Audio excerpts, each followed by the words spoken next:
विधानसभा निवडणुकीचा प्रचार आज अंतिम टप्प्यात आला असून आज 18 नोव्हेंबर रोजी दुपारी 12 वाजता अपक्ष उमेदवार राजेश मिश्रा यांच्या प्रचार कार्यालयापासून परिवर्तन संकल्प बाईक रॅलीला सुरुवात झाली असून ही परिवर्तन संकल्प bike rally Ashok Vatika, Sindhi camp, कौलखेड, Keshavnagar, Malkapur, गोरक्षण रोड, बस स्थानक, गांधी रोड येथे पोहोचल्यानंतर कपडा बाजार, माणिक talkies, Malipura, Dagdi Pul, Bhimnagar, Dabki road, canal road, Balapur Naka, Shivsena Vasahat, Washim bypass, Hariharpeth, Jaihind Chowk, Motha Pul, Kholeshwar, राजपूतपुरा मार्गे राजेश मिश्रा यांच्या प्रचार कार्यालयात पोहोचल्यानंतर परिवर्तन संकल्प मोटार बाईक रॅलीचा समारोप करण्यात आला।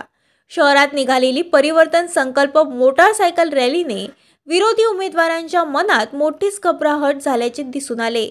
ही बाईक रॅली पाहून प्रतिस्पर्धी उमेदवारांमध्ये एकच गोंधळ दिसून येत होता।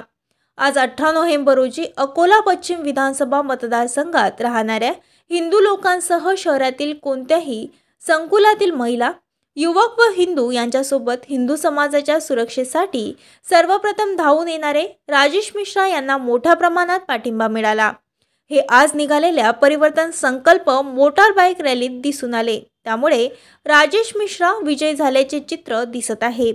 सर्वसामान्यांच्या समस्याबाबत सदैव दक्ष राहणारे अपक्ष उमेदवार राजेश मिश्रा हे जिंकलेले दिसत आहेत।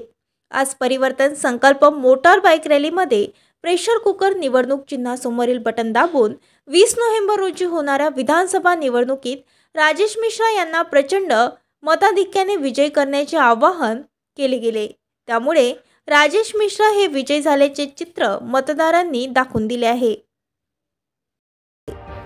ताज्या बातम्या आणि घडामोडी बघण्यासाठी महाराष्ट्र मेल या चॅनलला लाईक आणि सबस्क्राईब नक्कीच करा।